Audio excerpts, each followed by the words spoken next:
thank you so much for joining us tonight for this wonderful presentation titled Daring to be Modern American Women in Paris 1900-1939, which of course is presented in conjunction with our wonderful current exhibition, Brilliant Exiles, which was organized by the Smithsonian National Portrait Gallery in Washington, D.C.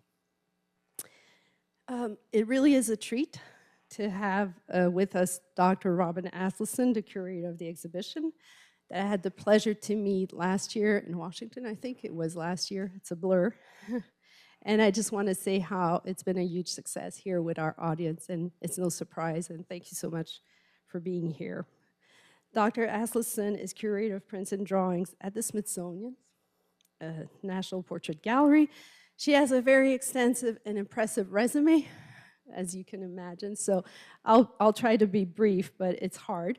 Her exhibitions and publication reflect a long-standing interest in transatlantic cross-currents in the history of American art, the role of women as cultural agents, and the relationship between portraiture and the performing arts.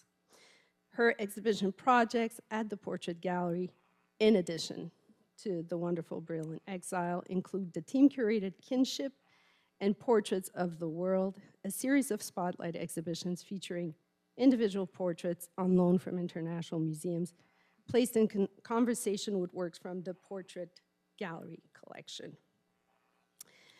She was also venue curator for the exhibition John Singer Sargent, Portrait and Charcoal in 2020.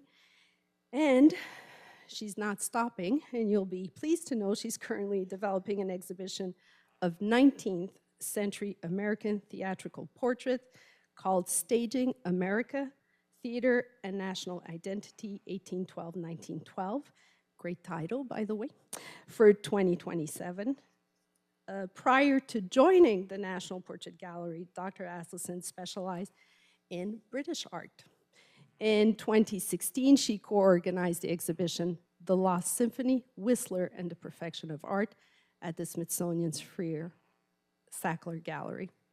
The exhibition built on her many publications on the aesthetic movement in the United States and Great Britain, including a monograph on the influential English painter Albert Moore, and her prize-winning doctoral dissertation, Classic into Modern, The Inspiration of Antiquity in English Painting, 1864-1918. She also wrote the comprehensive permanent collection catalog British Paintings at the Huntington in 2001, and served as editor and co-author of Notorious Muse, the Actress in British Art and Culture, 1776-1812. I will end on this note, Robin, because I'll be here for a while. She was also co-curator of Great British Paintings from American Collection, Holbein to Hockney at the Yale Center for British Art. Finally, Dr. Asleson holds BA, MA, and PhD degrees from Yale University. So I'm sure you'll join me in welcoming her for this lecture. Thank you.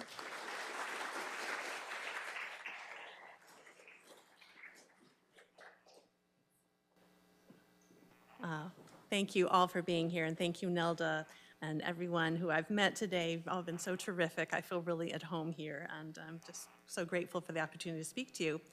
I'm really excited to tell you about the remarkable women I learned about while researching this exhibition, Brilliant Exiles.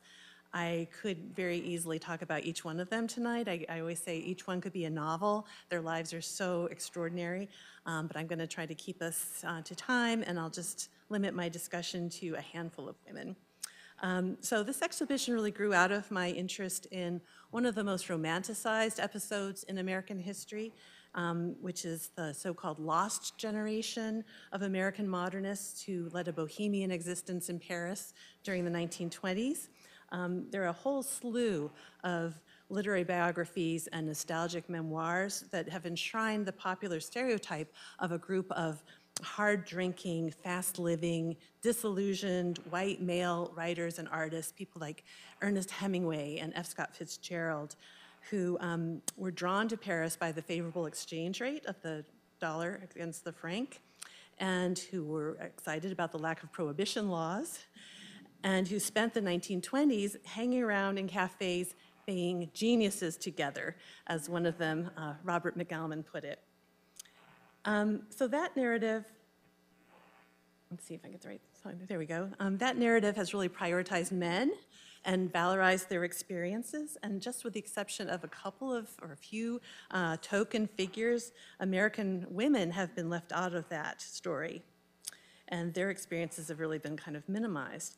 So I was wondering, well, what happens if we look at this history, reconsider it from the perspective of women, American women in Paris, not men?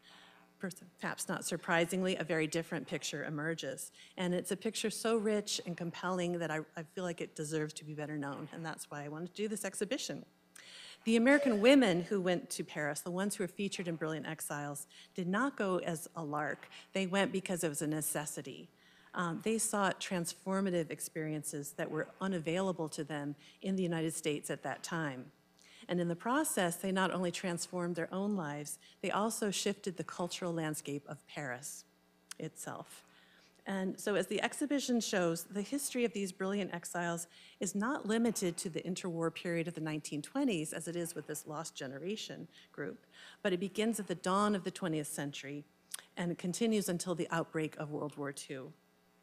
And the cultural innovations that American women pursued in Paris went well beyond literature and art to include dance, music, design, fashion, theater, entrepreneurship, and more.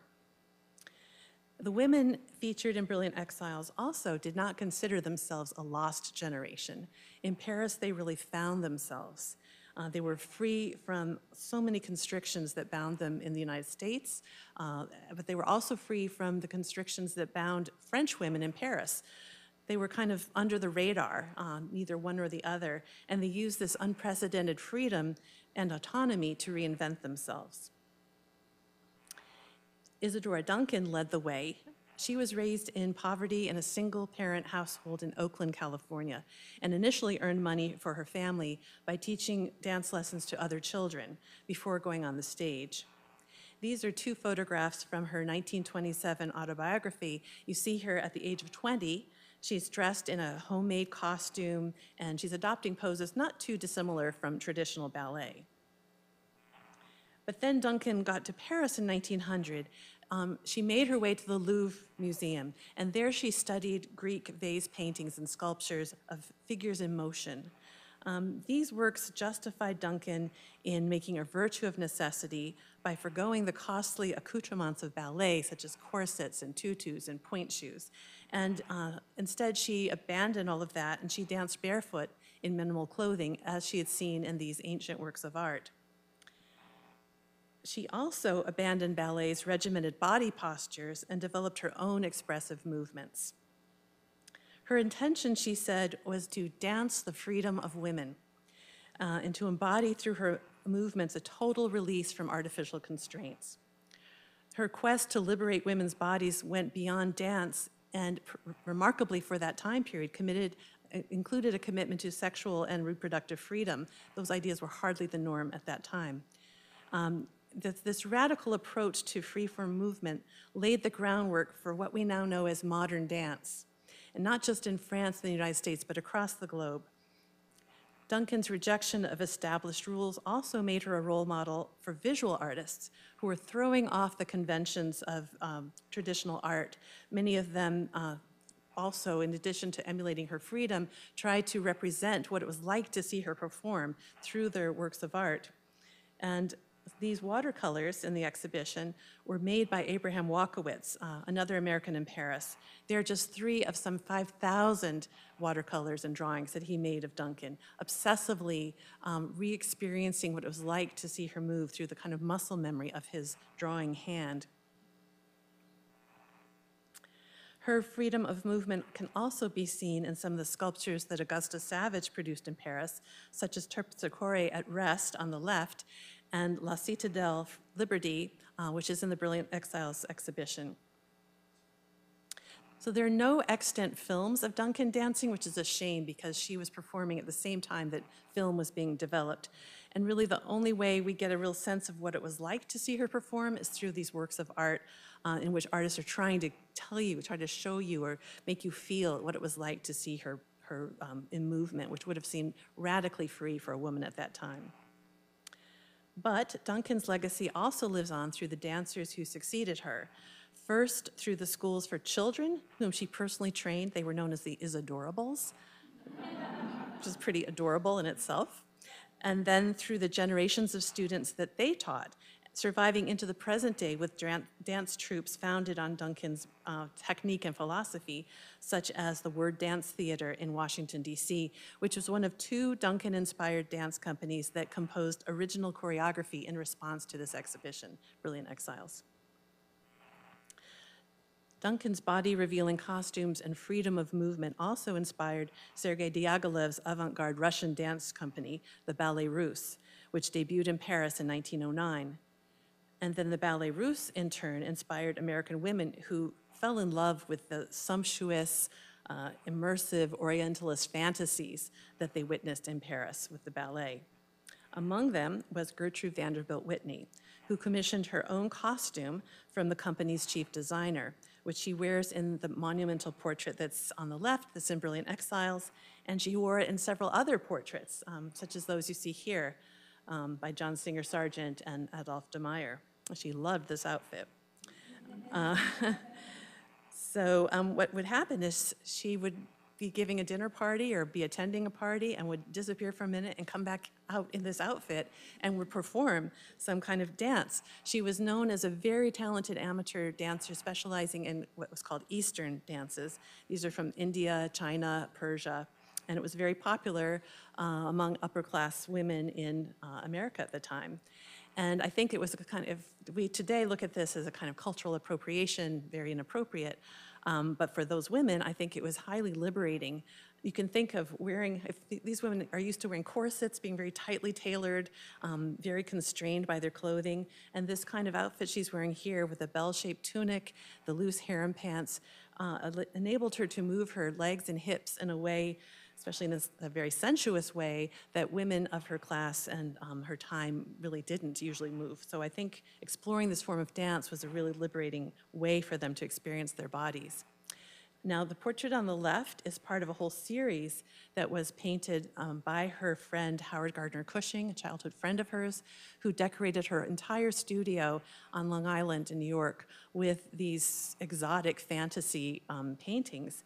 And so you would, on the right, what you're seeing, you would have gone up the stairs, and the painting in Brilliant Exiles was at the top of the stairs, as if she's there to greet you when you come to visit her. But the whole thing would have recreated this sort of very heady, immersive experience of the Ballet Russe that she first had in Paris. In her lifetime, Whitney was a highly regarded dancer, as I've said, but she's best known today, of course, as the founder of the Whitney Museum of American Art in New York. However, she also had a very important career as a sculptor. She specialized in heroic male nude statuary, which was very daring for a woman of her station. And she produced many sculptures, public sculptures, both in the United States and in France. What I'm showing you here, there's one that was erected as a memorial to American forces after the First World War, which is in Saint-Nazaire, France, on the left, and the Titanic Monument in Washington, D.C. on the far right, which you may recognize inspired a famous scene in a film. Another American woman in Paris, Zelda Fitzgerald, turned to dance as a creative outlet, specifically as the means of achieving an independent artistic identity separate from her famous husband, F. Scott Fitzgerald. In Paris, she returned to her youthful love of ballet and began a grueling course of training with a Russian prima ballerina in the hope of performing with the Ballet Russe. Now, this was an impossible goal for a woman in her mid-20s to try to become this great dancer at that stage in her life, but she was determined. She pushed herself to the limit. And in her novel, Save Me the Waltz, she wrote about that experience, and she really shattered the graceful illusion of the audience watching a ballet where it looks so graceful and effortless, and she described in excruciating detail the physical labor of dance as experienced by the dancers themselves. She did the same thing in paintings such as this, which is in Brilliant Exiles, emphasizing the bulging muscles and the swollen feet of both the male and the female dancers. She really wanted to convey a visceral sense of the strength and the effort and the fatigue that they were experiencing. So we know from a self-portrait she did that she's representing herself on the right. So this is kind of a self-portrait as well. And she's shown casting off a pair of tutus, eliminating the camouflaging frills to reveal that her body, the male and the female dancers' bodies are just as almost identical, equally muscular, equally sinewy and strong. The self-imposed physical and emotional strain of Fitzgerald's dance training ultimately shattered her fragile mental health, and she painted this work while hospitalized in a psychiatric facility. And it was one of many recollections of Paris that she painted while under psychiatric care, just kind of reliving how wonderful it had been to be in Paris and pursuing her dream. Josephine Baker pursued an entirely different approach to dance during her many years in Paris. She had crossed the Atlantic in 1925 as a little-known 19-year-old chorus girl performing in an all-black revue. She immediately rocketed to fame, literally overnight, becoming arguably the most famous American living in Paris. Baker astonished French audiences through the dynamic energy and extraordinary movements of her body, which seemed to epitomize the jazzy modernity of the United States. But at the same time, Baker, who was a native of St. Louis, was somehow expected to embody Africa, specifically French fantasies of Africa's so-called primitivism. This photograph by the celebrity photographer Valéry highlights the paradoxical combination of racial and national stereotypes that French audiences associated with Baker. It shows her performing the latest American dance sensation, the Charleston, before an ultra-modern American background comprised of skyscrapers, ocean liners, Klieg lights, and billboards. Yet, illogically, her costume is a pseudo-African grass skirt, and she wears feathers around her wrists and ankles. Baker pushed back against the stereotyped roles she performed on stage and in the posters and photographs that her performances generated, such as those you see here and on display in the exhibition. In these, she wears very little clothing other than skirts made of grass or feathers, or most absurd of all, bananas. And she was known for clowning around in performance. She'd cross her eyes, she'd wriggle her eyebrows, she'd knock her knees together. All these things, they were antics that charmed the audience, but they also made clear that the roles that she was performing on stage were comical. They were fantasies, they weren't reality.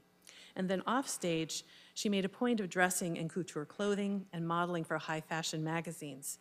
She said, quote, "Since I personified the savage on the stage, I tried to be as civilized as possible in daily life." And so she'd arrive at clubs just with great elan, in great clothing, and be the height of sophistication. It was only in France, Baker believed, that she could have had the opportunity to become Josephine Baker. This poster was made on the occasion of her joyous arrival in Paris after a deeply demoralizing return to the United States after a 10-year absence. Despite her worldwide fame, despite being the toast of Paris, no less, she was turned away time and again from the segregated hotels and restaurants in her own country. By contrast, she had a hero's welcome when she returned to Paris, as you see in this photograph. She's shown here arriving at the Saint-Lazare train station in 1936. The man to the right is Paul Derval, who is the impresario of the Folies Bergère. He's informing Baker that for his iconic music hall's 50th anniversary that year, he was designing an entire production around her as its centerpiece. And that show is the show that's advertised in the poster on the left. So out of a sense of deep gratitude and loyalty to the French people that Josephine Baker carried out hazardous espionage work for the anti-Nazi resistance during World War II. She's still revered as a French national icon and hero in France, and she was recently interred in the Pantheon, which is one of the highest honors that the French people can bestow on their citizens. Several other African-American women featured in Brilliant Exiles found success in Paris as entertainers and entrepreneurs during the late 1920s and 1930s. The most celebrated by far is Ada Smith, universally known as Bricktop because of her red hair. For 15 years, until World War II forced her departure from France, Bricktop was the internationally renowned proprietor of some of the most famous nightclubs in Paris. She achieved a social and commercial cachet that would have been impossible in the United States. She taught the latest American dance sensations, such as the Charleston and the Black Bottom, to elite white clients, including Cole Porter and the Prince of Wales, who was the future King of England. But Bricktop's clubs also provided a home base for African Americans in Paris, and a place where black and white guests could mingle freely in a way that was impossible in the segregated United States. During a visit to Paris in 1934, Bricktop's friend Carl Van Vechten produced a kind of photo essay that pictured her in her customary haunts, such as the Pigalle metro station on the left and the entrance to her club on the right. And here, in a photograph displayed in Brilliant Exiles, she's at an outdoor cafe with a champagne advertisement providing a highly appropriate backdrop. I've puzzled over her expression. I feel like it's got a bit of melancholy to it, and it's easy to understand why. It's 1934, she's just opened her biggest club yet, and think about what was happening in the 1930s.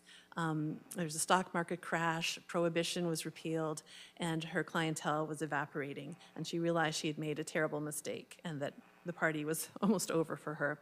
But she stayed in Paris as long as she could. She gets quoted as saying, in her biography, she said, "I really didn't know what they would make of someone like me in America." So she stayed in Paris. Finally, she left in October 1939, which is pretty late. She sailed for New York with the financial assistance of 2 American women in Paris. One was the irrepressible fashion maven and interior designer Elsie de Wolfe, whose portrait is in Brilliant Exiles. The other was Wallis Simpson, who was the wife of Bricktop's one-time Black Bottom student, the Prince of Wales, who had abdicated the throne of England 3 years earlier. For African American women like Bricktop and Josephine Baker, living in Paris was a doubly liberating experience. Parisian society was by no means colorblind or lacking in sexist attitudes, but in Paris, American women of color enjoyed freedom from segregation and the worst excesses of racial prejudice. The artist Lois Mailou Jones, for example, wrote that she was forced to go abroad to achieve the recognition my own society was not willing to give. There, I was treated with great respect. Jones made the first of several trips to France in 1937 during a sabbatical year from teaching at Howard University in Washington, D.C. And while researching Jones's papers at Howard, I came across several snapshots, such as these, that show her at work in public places in Paris. They really seem to capture the respectful public encounters between Jones and groups of white onlookers that perhaps were hard to imagine in the United States then. And she seems to have treasured these photographs as reminders of the encouragement and validation she had received in Paris. This sensitive drawing of Jones is on display in Brilliant Exiles, was made by Céline Tabary, who was a French art student who met Jones in Paris and became her lifelong friend. In 1939, after Jones had returned to Washington, Tabary came for a visit and was stranded by the outbreak of World War II. It proved to be a great boon for them both.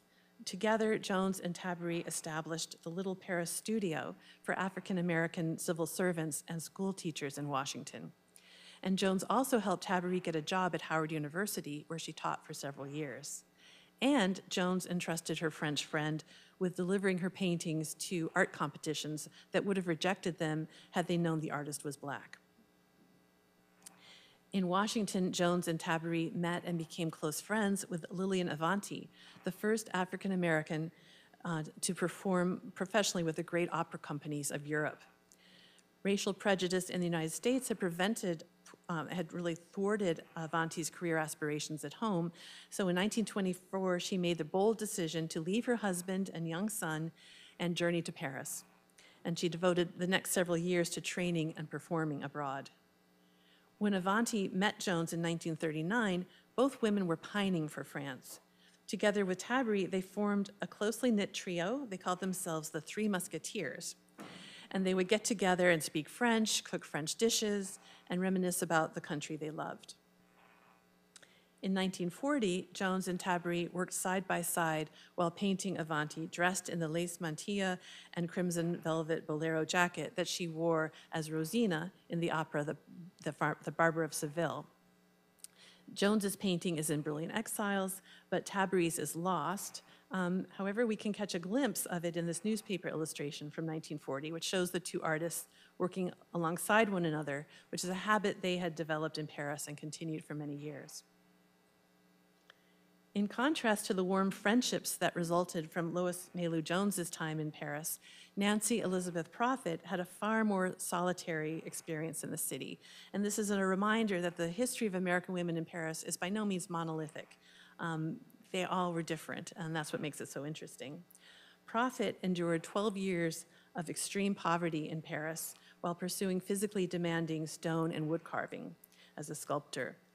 She arrived in France in August 1922 with only a few $100s to her name and began a struggle for survival in shabby, often unheated studios, often without food or human contact for weeks on end.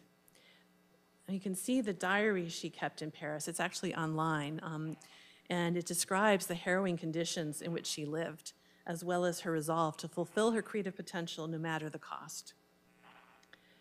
Prophet masked her desperate poverty by presenting herself with dramatic flair.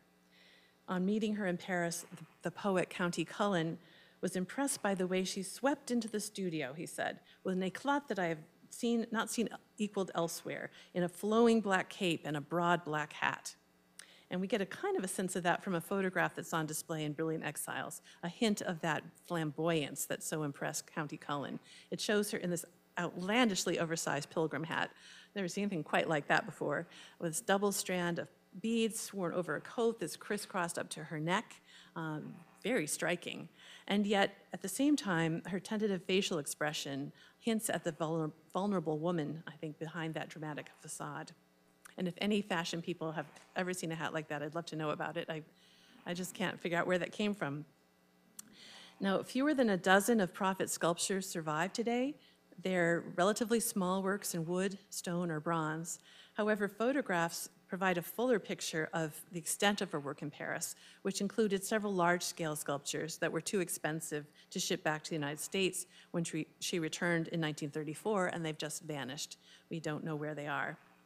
But when she went back in 1934, it was because she had exhausted all avenues of support in Paris, and she took a position on the faculty of Atlanta University, where she taught drawing, clay modeling, and art appreciation to students at Spelman and Morehouse colleges. Her international reputation, her extravagant dress, her artistic commitment, all these things made a deep impression on her students. And she reportedly became a role model, especially for independent-minded young women at Spelman. One of them was Geneva Higgins McGee. You see the bas-relief that she created on the right. It's in Brilliant Exiles. And it's made in the style of an ancient Roman medal or coin. And it really gives Prophet the sense of dignity, a sort of timelessness, respect that were commensurate with her extraordinary dedication as an artist. Now, a surprising number of American women altered the cultural map of Paris by establishing hubs of modernist activity that became iconic city landmarks. Gertrude Stein is probably the best known among them.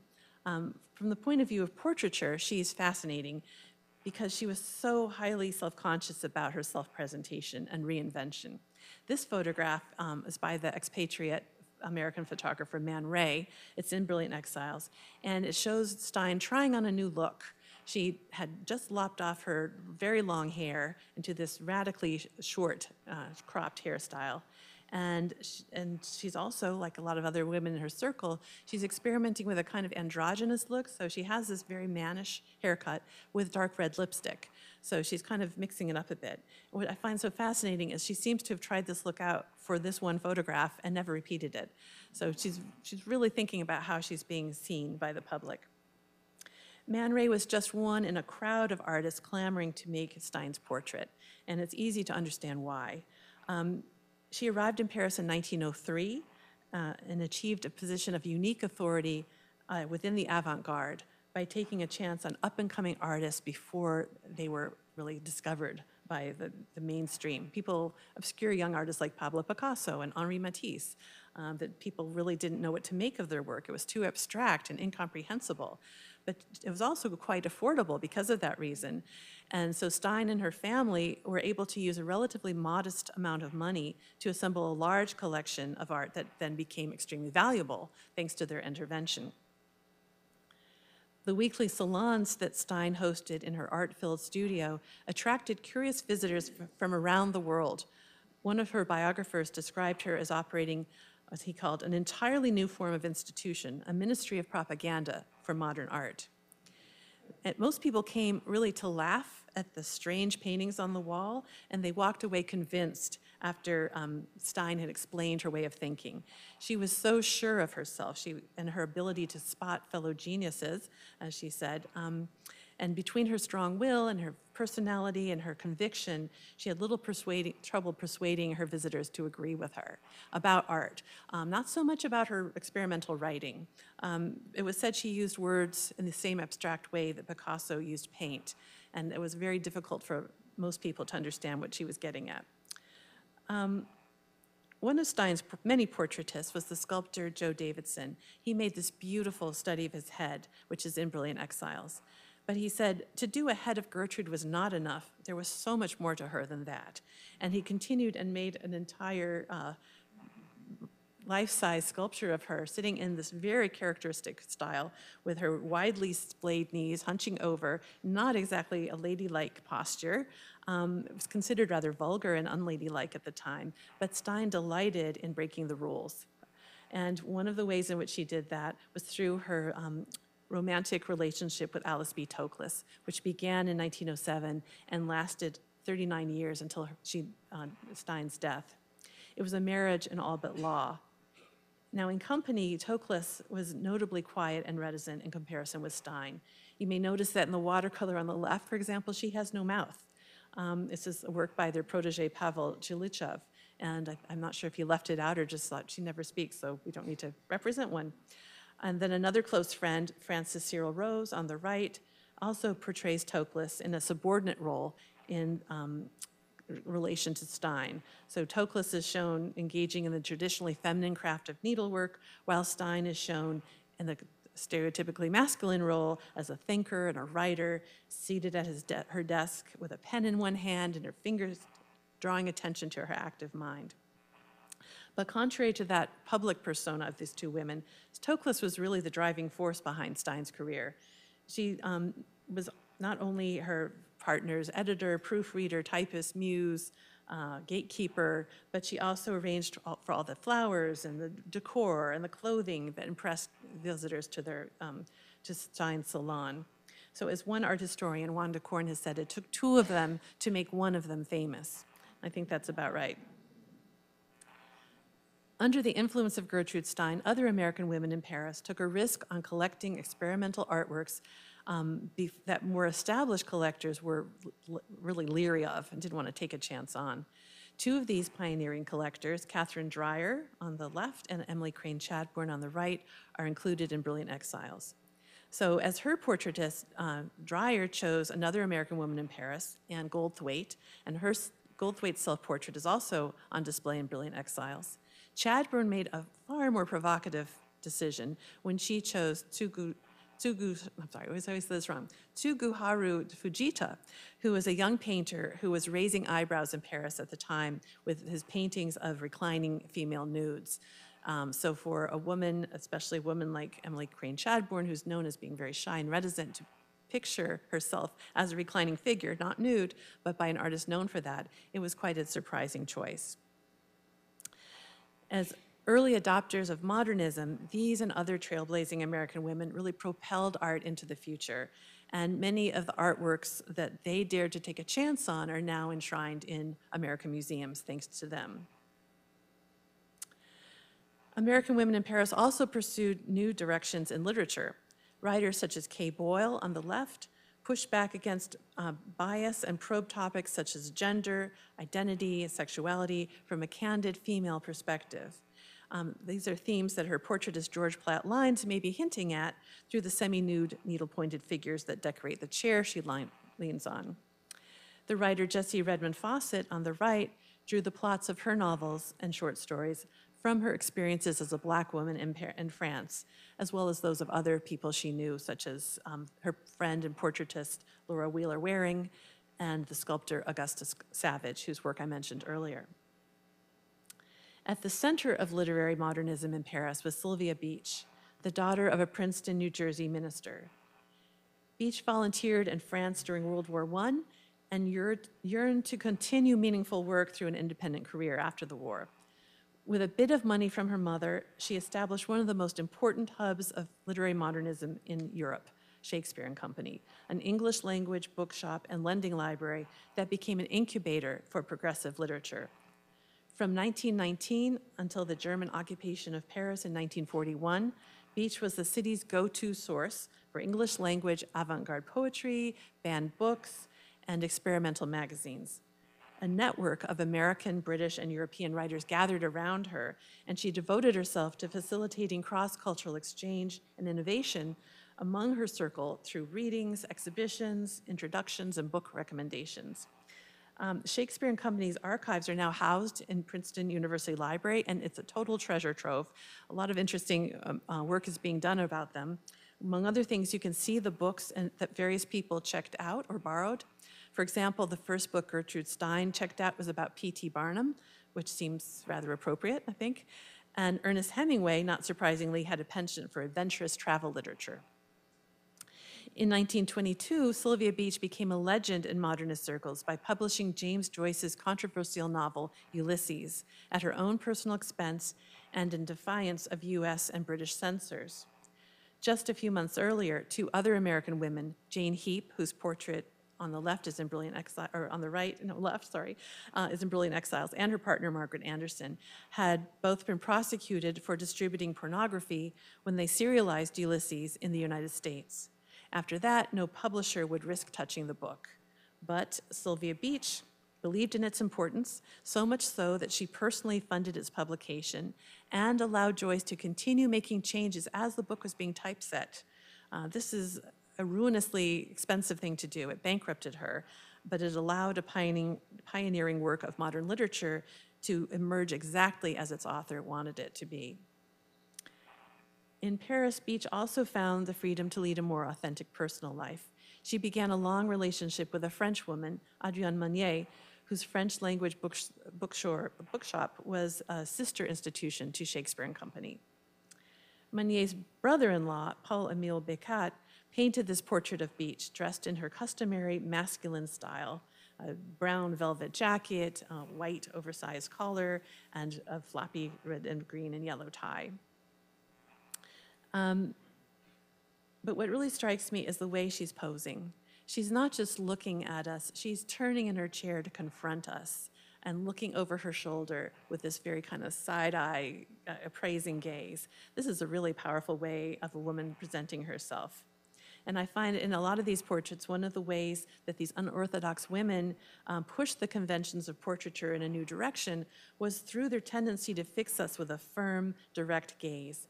Previously, the norm in portraiture had been for women to look away very demurely or stare off into space, but now, no, these women are turning around and looking right at us and returning our gaze. But as bold as Beach may appear in this portrait, she's even more so when posing for the photographer, Bernice Abbott, another American expatriate in Paris. Abbott later recalled that Beach turned up in her studio dressed in a very photogenic coat. This is glossy black rain slicker, and adopted this striking pose with a hand on her hip and an intense over-the-shoulder gaze. She really appears entirely confident and daring. Now, Beach would later prove her mettle by refusing to leave France even after World War II broke out, and continuing to work as usual in her bookshop even after the German army occupied Paris in June 1940. Then in 1941, a Nazi officer entered her shop and asked to buy a copy of James Joyce's other novel, Finnegan's Wake, which was displayed in the front window. When Beach refused to sell it to him, he threatened to come back and confiscate her entire stock. With the help of friends, she erased all traces of the shop overnight, moved everything upstairs to an upper apartment, all the shelves, the books, the sign on the front of the store, everything, so that when they came back, there was nothing there. Eventually, she was rounded up with other American women still in Paris and interned for 6 months. And then after that, she never reopened her shop. But in 1962, after her death, an American bookseller in Paris renamed his shop Shakespeare and Company in her honor, and it remains in operation today. He named his daughter Sylvia Beach Whitman, and it's Sylvia Beach Whitman who runs the shop now. Beach was one of several unconventional American women whom Berenice Abbott photographed in Paris. Abbott had set off for the city in 1921 with a one-way ticket and hardly any money. I've heard $6. That sounds crazy. But she said, whatever happens, happens. This was kind of an attitude a lot of these women had. It was just an adventure. Let's see what happens. And so she got to Paris. She worked a series of odd jobs, including as a darkroom assistant to Man Ray, who I mentioned earlier, the expatriate American photographer. Then she became a serious rival after he refused to give her a raise and said, instead of that, I'll let you borrow my photography equipment during your lunch hour. And she became a very good photographer, so much so that she was stealing clients from him, or they preferred her to him. Now, her technique differed from his in that she prided herself on a kind of come-as-you-are approach to photography. People came whatever they were wearing, fine, whatever pose they adopted, fine, and her real work was in the cropping of the photograph to really intensify the facial expression especially. It's striking to me that in both of these works, the sculpture by Noguchi that's in Brilliant Exiles and the self-portrait photograph of Beach, or of Abbott, she really emphasizes her eyes. She's really letting you know she's an observer, and that is what she does. One of Abbott's first portraits in Paris was of the experimental novelist Djuna Barnes, who was an old friend. They'd been housemates in Greenwich Village before moving to Paris. At the time this photograph was taken, Barnes was just barely scraping together a living in Paris, publishing poetry in modernist magazines and gathering material for her first novel, Rider, which was published in 1928. It's a radically experimental work. Every chapter is told in a different style. But despite being quite poor, Barnes cut a dazzling swath through 1920s Paris. Contemporary accounts invariably mention her stylish dress, her razor-sharp wit, her imperious attitude, and her stunning beauty. And I think that she was something of a femme fatale. People were very intimidated by her, men and women. And Abbott kind of captures all of that in this photograph. When we were trying to decide what should go on the cover of the catalog, I showed a number of things to all sorts of people, my mother-in-law, a colleague, and everyone said that has to be the image for the cover. I think it really just sums up the idea of these brilliant exiles. So here she's shown wearing her signature black cloak over a tailored suit with white blouse and pearl necklaces and this bohemian turban. It was just a lot going on there. But it's really her steady gaze, the way she's returning our gaze, and her quietly folded hands that suggest a woman in total control. Berenice Abbott gravitated toward individuals who pushed boundaries as she and Djuna Barnes did.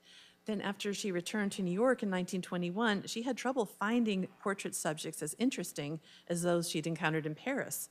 So instead, she shifted her lens to the city itself and took a series of photographs documenting New York's transformation into a modern metropolis. These were ultimately published in the landmark book, Changing New York, in 1939. Now, it's a shame that Berenice Abbott never photographed Caresse Crosby. I think she could have done justice to this remarkable woman. So let me tell you a little bit about Caresse Crosby. As a young and free-spirited debutante, Crosby, at a party, invented the backless brassiere that we know today. She patented it in 1914 at the age of 22, and then she established a company to manufacture her invention, and she later sold the patent to Warner Company, which is still producing bras to this day. In 1922, Crosby decided to trade in her privileged existence for a life of bohemian adventure in Paris. At first, she reinvented herself as an artist and as a poet, and then she went on to co-found Éditions Narcisse and the Bluxon Press. These are two publishing houses that specialize in deluxe editions of modern literature. This portrait which is in Brilliant Exiles, this unusual white-on-white kind of composition. It was painted by one of the Black Sun Press illustrators, the Belarusian artist Polya Chentov. The painting, I think, really emphasizes Crosby's 1920s glamour at the expense of her flesh and blood reality, possibly because the painter was then in love with Crosby's husband and something of a hostile witness. Crosby herself was far more vibrant than this portrait suggests. She's a dynamo of activity. She pivoted from publishing these deluxe editions of literature, such as René Crevel's exquisite surrealist book, Mr. Knife, Miss Fork, which is embellished with 19 experimental photograms by Max Ernst. From that, she started publishing some of the earliest low-cost paperbacks of contemporary artists or authors, such as Ernest Hemingway, Kay Boyle, Dorothy Parker. And she then went on to establish an international quarterly journal, 2 World Peace organizations, an artist colony in Italy, and one of Washington, D.C.'s first galleries for modern European and African American art. And that's just the tip of the iceberg. It goes on and on. She just had the most amazing life story. Many women, American women and other women from other countries who were in Paris were part of the social circle of the writer Natalie Clifford Barney. She's another American woman who altered the map of Paris by establishing an important cultural landmark. Barney was fully bilingual and composed most of her poetry, epigrams, and essays in French.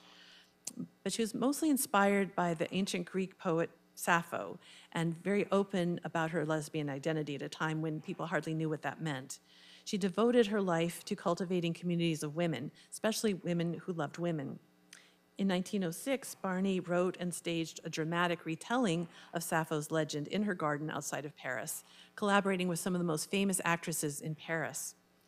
A photograph of that remarkable production shown at left, actually there are 2 that are on display in Brilliant Exiles.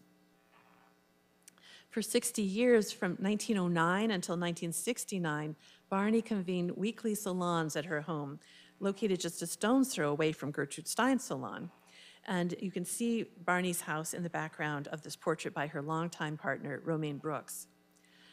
Barney's salon brought together writers, artists, and thinkers from around the world as a spur to innovation in literature and the arts. Although her gatherings were open to all, she especially promoted the work of women. In 1927, she became so incensed about the all-male Académie Française that she founded the Académie des Femmes, or the Women's Academy, to facilitate connections among creative women of different nationalities. And she hosted bilingual readings of literature so that people could understand what other people who spoke other languages were writing about. She even translated Gertrude Stein's abstract literary compositions into French, which is no mean feat. Barney had a magnetic personality that attracted men as well as women. This portrait by her mother, Alice Pike Barney, who spent much of her own career in Paris, is on display in Brilliant Exiles, and it emphasizes Natalie's talent as well as her alluring beauty. She's shown seated in a throne-like chair with her violin in hand, as if she's about to beguile us with beautiful music. She also has this luxurious red velvet gown and this flowing hair. All this kind of combines to create a very sensual impression of her. Now, Alice Pike Barney had another daughter, a younger daughter, Laura, who couldn't have been more different from Natalie, but also quite remarkable. She was a sculptor, and among the works, her works is this portrait of Natalie that's in Brilliant Exiles on the right. But while living in Paris, Laura became converted to the Baha'i faith and became a predominant figure in a community of American and European Baha'is in Paris. But Laura went further than all the others. She learned Persian, she traveled to Palestine to meet with the faith's spiritual leader, and she documented their conversations in a book called Some Answered Questions that she published in 1908, and it's now considered a Baha'i holy book. So there are so many extraordinary women in this exhibition that I could go on all night, but I'm going to talk about just one more, Thérèse Bonny. So in 1921, Bonny became the 4th woman and only the 10th American to receive a PhD from the Sorbonne in Paris. This was considered such earth-shattering news that regional newspapers across the country ran the story for months and months and months on end, well over a year. And this experience sparked Bonny's interest in the power of news syndication to shape opinion and generate celebrity. So with that in mind, she founded a pioneering transatlantic photographic agency in Paris that gave her tremendous ability to determine the canon of modernist design. From 1923 to 1939, Bonnie supplied newspapers and magazines across the United States and Europe with illustrations of the latest Paris fashions, decorative arts, and interior designs. She essentially became a curator of Parisian modernism for a world market. She personally chose the artists and objects to publicize and provided her own interpretation of their work, either in articles she wrote or captions affixed to the photographs. By raising awareness of Parisian modernism, she hoped to spur innovation in the United States. And so here are some of the articles that show photographs Bonnie took to promote fashion designers or interior designers. Bonnie worked closely with artists and designers to promote her own image as well as a well-connected insider, because her words were only as important as her reputation. And so several avant-garde artists painted her portrait in exchange for her promoting their work as a kind of quid pro quo a little bit. And she had many of her portrait sittings photographed and publicized to enhance her bona fides. And here she is posing for the Parisian artist Robert Delaunay. She's surrounded by his portraits of other path-breaking modernists. Now, this painting in Brilliant Exiles by the noted tapestry artist Jean Laursat, whose career Bonnie did a great deal to promote in France and the United States. His really unusual composition, I've puzzled over this a long time, and I hope to talk to some of the docents about it tomorrow. It's a very odd off-kilter pose that she's in, and she bisects this canvas diagonally. The brushstrokes are very vibrant. The colors of the shadows on her dress, red, blue, and yellow, kind of vibrate in the eye. All of this is very dynamic and very unstable. And, but her head is so thoughtful, this downcast head. So she seems to be a mover and shaker, literally, but she's guided by thoughtful attention and intelligence.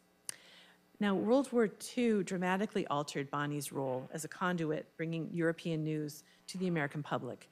She happened to be in Helsinki, Finland, on November 30th, 1939, preparing for the 1940 Olympics, when the Soviet army bombed the city. And she was just utterly shocked by the carnage inflicted on ordinary citizens, particularly women and children. And she used her camera to document their suffering. Thereafter, Bonnie traveled throughout war-torn Europe on what she called truth raids, taking photographs of what was going on for the civilian population. She then presented her photographs in 2 exhibitions that toured the United States and were subsequently published in 2 books, Europe's Children in 1943 and War Comes to the People in 1944. These disturbing images of human suffering, particularly that of children, had a profound impact on American attitudes toward World War II. And according to her, they ultimately inspired the United Nations to establish UNICEF. And she wasn't finished yet. At the age of 80, she returned to the Sorbonne to earn a 2nd doctorate degree, which is really a glutton for punishment, in my opinion. So it's only possible to skim the surface in a talk like this. I really believe each of these women is deserving of a lecture of her own, but my hope is that this exhibition will pique interest in people learning more about these women, doing their own research, and finding about the inspiring lives that they led in Paris and beyond. So thank you very much.